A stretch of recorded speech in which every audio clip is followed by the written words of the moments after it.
हाँ तो क्यूडास, तुम्हारा स्वागत है फिर से किचन टॉक्स के एक और एपिसोड में। तो सीन ऐसा है, जस्ट अभी हमने अपनी वीडियो लाइव करी है तो उस पर एक कमेंट आया था। कमेंट मेरे ख्याल से थोड़ी देर पहले आया था पिछली वीडियो पे, लेकिन अभी हमने जस्ट चेक किया तो सोचा तुम्हें उसको कवर कर ही लेते हैं। तो टाइम हो रहा है वैसे 7:30 और अब हम तो इनको जो ओवर साइज मंगाई है इनको रेलने वाले हैं अच्छे से, इन्हीं को एकदम उधेड़ देंगे। अगर अच्छी रखती हैं तो इसके बाकी कलर भी हम मंगाएंगे, क्योंकि काफ़ी कंफर्ट, लाइट वेट और जो ब्रांडिंग वाला पार्ट है वो नहीं है, तो हमें काफ़ी अच्छा लग रहा है। और स्पेशली इसका जो फैशन है वो ये वाला है, मतलब जो हम करते हैं फॉलो, इसको ऐसे अंदर लपेट लेंगे और फिर या बहुत ही क्यूट लगता है, पूकी टाइप। तो वही पूकी टाइप तो नहीं, बट हाँ काफ़ी अच्छा लगता है और कंफर्ट है। मेन चीज़ ये है कंफर्टेबल है। तो मुद्दे पे आते हैं। जो सवाल था वो ये था कि क्या कटिंग में कार बंद कर देने चाहिए कि नहीं, या फिर उससे कुछ फायदा है कि नहीं। तो देखो भाई, होगा क्या, कार्ब कम कर दोगे या बंद कर दोगे तो जाहिर सी बात है तुम्हारी कैलोरीज कट होंगी और तुम लूज करोगे। अब वहां क्या लूज करोगे, ये कंडीशन आ जाती है यहाँ पे। ठीक है, अब मान के चलो कि अब तुम कार्ब कट कर रहे हो, और बॉडी बिल्डिंग में ये होता है, ये एक्चुअल में होता है जब तुम कार्ब लिटरली कट कर देते हो एकदम जीरो। लेकिन पिछली बार के एक्सपीरियंस हम बता रहे हैं, कार्ब कट करने पे तुम्हारी मसल क्वालिटी जो होती है वो एकदम टट्टी हो जाती है। मतलब कि तुम मान के चल लो, अगर तुम अभी अपना बहुत अच्छा दिख रहे हो तो उसके तुम 40 या करीब 50% पे आ जाओगे विद इन 20 डेज, अगर तुम कार्ब बंद कर दो और कैलोरीज ज्यादा अच्छे से ना लो प्रोटीन इंटेक से। और ये बहुत मुश्किल होता है। कार्ब बंद भी किए जाते हैं तो तुम्हारे स्पेशली बॉडी बिल्डिंग को लेकर हम बता रहे हैं अभी, तो वो बंद किए जाते हैं कंपटीशन से कुछ दिन पहले ही, ठीक है, ना कि फॉर अ लॉन्ग पीरियड। पहली चीज ये हो गई।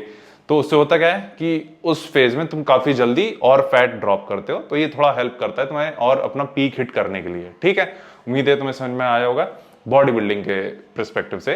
देन आते हैं डेली लाइफस्टाइल पे, जो नॉर्मल एक हेल्दी लाइफस्टाइल हम फॉलो कर रहे हैं। तो देखा है, एक कीटो प्लान है, कीटो डाइट लिटरली एग्जिस्ट करती है, लेकिन उसकी प्रैक्टिकलिटी पे जाएं तो वो बहुत ही ज्यादा मुश्किल है, स्पेशली सस्टेन करना उसको।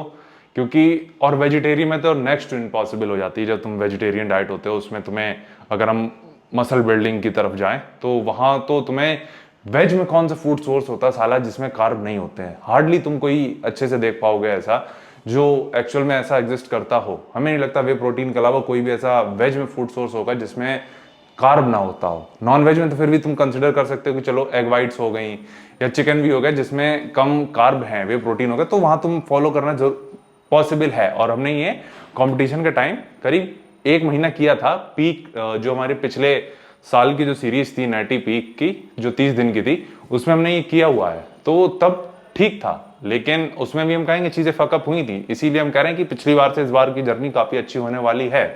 तो ये चीज है, तो हम यही रिकमेंड करेंगे कि ये सस्टेनेबल बिल्कुल नहीं है। और प्रेफर ये करो, एक सेकंड को, कोई कोई नहीं था, तो प्रेफर ये करो कि ना ही करो। ठीक है, कार्ब कट मत करो, लो करो। लो करना सही है अपने प्रोटीन इंटेक को बढ़ाते हुए, लेकिन इसको एकदम जीरो मत लेके जाओ। अभी देखा जाए तो हमारे कार्ब के सोर्सेज अभी भी कम है, मतलब, लेकिन हमारा प्रोटीन इंटेक और कैलोरी इंटेक काफी अच्छा है। कार्ब में हम डेडिकेटेड सोर्सेज पे जाएं तो हमारा एक तो होगा करीब 50 ग्राम ओट्स, 50 से कम ही रहता है, 45 to 50 आता है, उतने ही राइस और दाल। फिर उसके बाद देखते हैं, तो हमारा कोई डायरेक्ट सोर्स नहीं है। फिर तुम्हारा छाती है और दाल है, सेब हैं और एग हैं, यही रहते हैं। फिर और कोई हमारा बहुत सारे फूड सोर्सेज भी नहीं है, तो इसलिए हमारा डाइट प्लान थोड़ा सा सिंपल है। सॉरी, तो ये चीज़ भी है। तो हम तुम्हें रिकमेंड यही करेंगे कि कार्ब बंद मत करो। और अभी भी हम देख पा रहे हैं कि जितनी हम कार्ब ले रहे हैं, बल्कि हम ये कहेंगे कि ये बहुत ज़्यादा नहीं है और कम है, ठीक है, लेकिन उस पर हमारी बॉडी काफ़ी अच्छा साइज होल्ड कर रही है। रीज़न बीइंग कि हमारी कैलोरी इंटेक काफ़ी सही है, वो भी प्रोटीन से। जितना हम ले रहे हैं वो शायद एक नॉर्मल बंदे के लिए लेना पॉसिबल नहीं है, जो एक नॉर्मल लाइफस्टाइल फॉलो करता है। ठीक है, तो इसीलिए हम मसल मास रिटेन कर पा रहे हैं इतना, और साइज भी, क्योंकि हमारा प्रोटीन से कैलोरी इंटेक काफ़ी ज़्यादा है। और ड्राई फ्रूट्स वगैरह भी, हाँ, हमने जो बताया तुम्हें कि करीब हमारे 50 ग्राम तो मिक्स ड्राई फ्रूट्स हैं और 35 ग्राम उसके ऊपर बेरीज रहती हैं, ये चीज़। ठीक है भाई, तो ये चीज़ थी बाकी आज का ज्ञान। बाकी आज तुम वर्कआउट देखोगे पुश डे, जो कि काफ़ी बढ़िया था, मज़ेदार था, वो देख के बताना कैसा लगा। हाँ तो भाई, तुम्हारा स्वागत है फिर से सुबह की चर्चा में। तो अभी हम निकल लिए हैं कार्डियो करने। नींद अच्छे से पूरी हुई है, आंखें कहीं से सूजी नहीं है। तो मैं एक चीज़ अपडेट देते हैं, ये चीज़ हम वर्कआउट में कवर नहीं कर पाते हैं क्योंकि तब हम काफ्स ट्रेन नहीं करते हैं और काफ से रिलेटेड ही चीज़ है। तो अभी हमने 2 नई चीज़ें ट्राई करेंगे एक तरीके से। काफ्स का तुम कर ही रहे हैं पिछले सेशन से।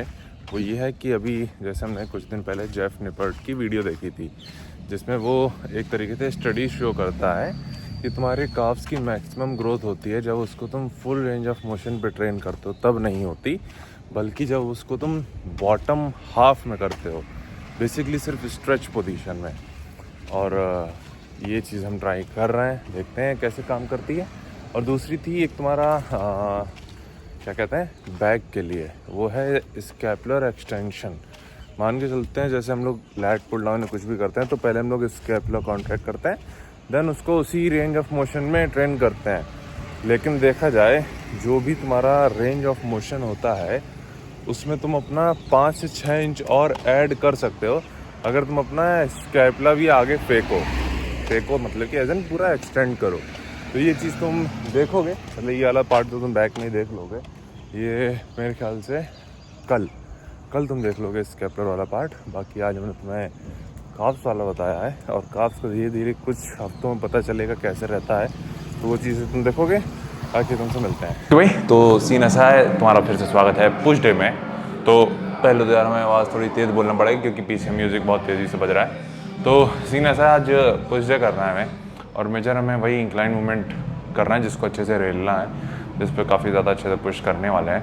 हालांकि पुश तो सब में ही करेंगे लेकिन उसमें काफ़ी ज़्यादा अच्छे से करना है हमें। इंक्लाइन बेंच डंबल प्रेसेस, वो एक मेजर मूवमेंट होने वाला है। बाकी जो हम प्री आज कल ले रहे हैं मतलब कि सेम ही ले रहे हैं, बट अभी जो है वो अच्छे से हिट कर रहा है क्योंकि अभी हमने टाइमिंग भी थोड़ी सी गैप कम ही रखा है। बल्कि देखा जाए तो हम कितना है 12 बजने में जब 20 से 15 मिनट होते हैं तब लेते हैं एंड वो हिट काफ़ी ज़्यादा अच्छे से कर रहा है। यानी फील होने लगता है कि नहीं अब वर्कआउट करना है, बट प्रॉब्लम ये हो जाती है कि साल उसकी क्वांटिटी अभी भी काफ़ी ज़्यादा हमें फील होती है। यानी 10 ग्राम के आसपास उसका स्कूप का साइज़ है, तो वो थोड़ी सी एक इरिटेशन क्रिएट करता है, लेकिन चलेगा। बाकी शुरू तो करेंगे इंक्लाइन बेंच डंबल प्रेसेस से ही, तो वो तुम देखोगे।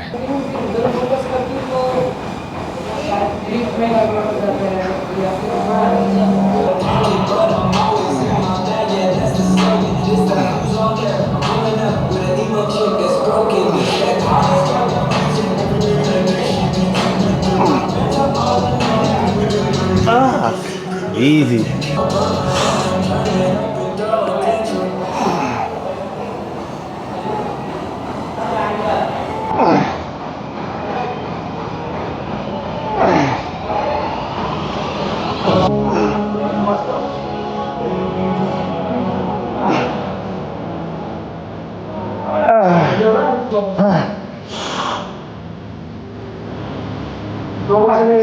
जो सीन लगा एक्चुअली तो कितना 11 थे, 7 तो एकदम लगातार लगे थे और उसमें कल वेब भी ठीक ही थी।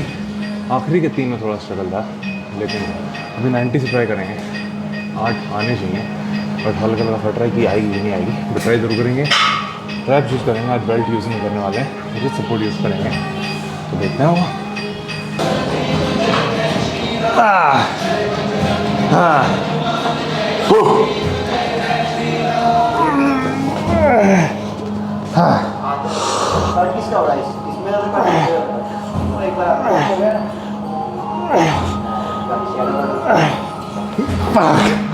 वैसे ऐसा लास्ट सेट से थोड़े से डिसपॉइंटेड है।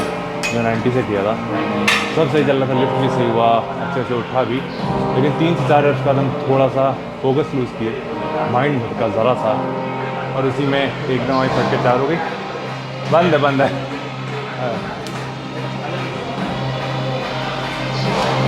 तो उसमें क्या हुआ था कि हल्का सा हम जैसे फोकस लूज़ किए तुरंत ही वो नीचे का नीचे रह गया। हर एक कंट्रोल में था हमारा, तभी हमने नीच को उसको रख के ही रीरैक किया था। लेकिन फिर भी ज़्यादा मैं उम्मीद थी कि शायद उसमें और ज़्यादा कर सकते थे, लेकिन दोबारा हम लिफ्ट नहीं कर रहे। दोबारा हम जानते थे कि नहीं होगा, क्योंकि पहले मेंटली हम एक तरीके से उस सेट में गिव अप कर दिए थे फोकस लूज़ करने की वजह से। बट चलेगा, अगला मूवमेंट करने वाले हैं वो है decline chest flies cable machine flies, वो तुम देखोगे अगेन।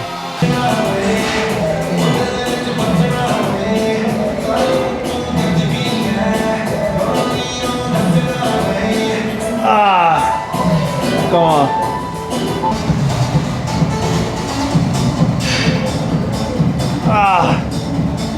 तो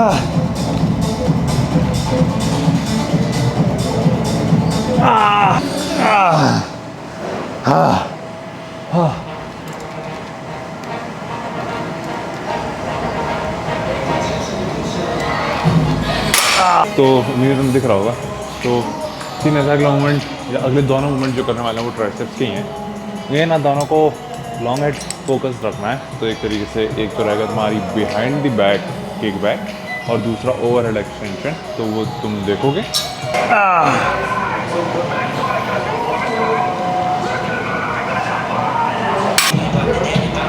13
ओके भाई, तो सीन ऐसा वर्कआउट ही नहीं देता। और मेरे ख्याल से वही टोटल 6 मूवमेंट थे। आज हमने फ्रंट रेजेस भी किया था उससे डंबल से ही side raiser and front raises. बहुत कम करते हैं फ्रंट रेजेस हम, क्योंकि पहले से ही काफ़ी ज़्यादा हमारा front delt dominant and then incline bench भी करते हैं, तो उसमें इंगेज होता ही होता है। बेसिकली तुम कोई भी प्रेसेस मूवमेंट करते हो उसमें तुम्हारा फ्रंट डेल्ट इंगेज होता ही है। और पहले पुश डे में हम शोल्डर प्रेसेस डेडिकेटेड करते हैं ये मशीन पे, तो उसमें फ्रंट डेल्ट काफ़ी अच्छे से इंगेज हो जाता है एंड लेटरल डेल्ट भी ठीक ठाक है हमारा। बट ऑब्वियसली तुम कभी सेटिस्फाइड नहीं हो सकते कि कितना इम्प्रूव तुम कर सकते हो। तो ये चीज़ भी है। बाकी आज पंप भी ठीक था। एक दिक्कत ये हो जाती है कि साली यहाँ का टेम्परेचर जो है वो काफ़ी ज़्यादा एक तरीके से लो रहता है। लो मतलब एज एन ठंडा रहता है, तो उसकी वजह से पंप बहुत जल्दी चला जाता है। साला बॉडी बहुत एक तरीके से वो रहती है एकदम ठंडी ठंडी टाइप की। तो आएगा तुम पंप फील करोगे, देन क्या कहते हैं थोड़ी देर में तुम ठंडे हो जाओगे, तो वो चीज़ होती है। लेकिन हम कोशिश ये करते हैं कि जहाँ हम वर्कआउट करते हैं, स्पेशली आखिरी में वीडियो लेने से पहले एसी हम बंद करवा देते हैं। लेकिन फिर भी यार जो मज़ा थ्रू आउट दी वर्कआउट तुम्हारे उसमें रहेगा एक तरीके से गरम गरम शरीर में, तो वो अलग ही मज़ा देता है। वो पसीने वाली फीलिंग, हालांकि क्या कहते हैं तुम्हें थोड़ी सी हाइजीन वगैरह का ख्याल रखना पड़ता है, लेकिन तुम समझ रहे हो कि पसीना एजन की एटलीस्ट तुम्हारी बॉडी हीट रहे यहाँ। और एक चीज़ ये भी है कि अगर बहुत ज़्यादा गर्म रहेगा तो तुम्हारा वर्कआउट लंबा नहीं होगा। तो मौसम ही ऐसा है कि थोड़ा सा भी एकदम कहते हैं ना कि टेम्परेचर बीच में रखना काफ़ी ज़्यादा ज़रूरी हो जाता है। इसलिए सोच रहे हैं कि अब हम शायद एक लेयर पहन के आए करेंगे ओवर साइज़ की, मतलब नीचे कंप्रेशन तो रहेगी कंप्रेशन टी शर्ट, लेकिन उसके ऊपर शायद एक ओवर साइज़ हम पहने। तो ये प्लान किया है, सिर्फ सोचा है अभी हमने, देखते हैं कैसा सीन रहता है बाकी आगे। और अभी हमने जो 4 ओवर साइज़ मंगाई हैं और उससे हट के हमारे पास 3 और हैं, 4 3 7 ओवर साइज्ड हैं हमारे पास। तो यूज़ तो कर सकते हैं, लेकिन दिक्कत हो जाती है कभी कभी हमें 2 बार कभी क्या डेली हमें 2 बार वर्कआउट करने आना होता है। तो इसलिए काफ़ी जल्दी यानी टी शर्ट लग जाती हैं। तो ये चीज़ भी है, धीरे धीरे देखते हैं क्या होता है। लेकिन अभी ये टेम्परेचर वाला पार्ट तो थोड़ा सा हमें देखना पड़ेगा, इसको थोड़ा सा यानी इसके सोल्यूशन निकालना ज़रूरी है। वरना अगर पंप अच्छा फील नहीं करोगे तो वर्कआउट की क्वालिटी इतनी अच्छी नहीं होगी, मतलब एज इन कि तुम फील नहीं करोगे। और ज़रूरी नहीं है कि हर एक वर्कआउट सेम हो, और मतलब कि एज इन तुम डेली पंप फील करो, लेकिन at least most of the days में तुम्हें ये पंप फील होना चाहिए कि वर्कआउट करने की चुल जो क्रिएट होती है तुम्हारी, वो पंप के एडिक्शन से ही होती है। तो ये चीज़ ये भाई, बाकी उम्मीद है तुम्हें देख के वर्कआउट मज़ा आया होगा और तुम्हें कुछ पूछना चाहिए। और हाँ, इसमें एक रीज़न ये भी था, पसीना नहीं निकला था। लास्ट टाइम पसीना निकला था तो मज़ा आ गया था हमें। तो बस भाई यही है, मैं तुम्हारा ज्ञान फैल रहा था। बाकी बस भाई, और तुम्हें कुछ पूछना चाहो तो नीचे कमेंट कर देना, उसको हम किचन टॉक्स में कवर करेंगे, वर्कआउट के टाइम कवर करेंगे। बाकी तुम अपना ख्याल रखना, मिलते हैं।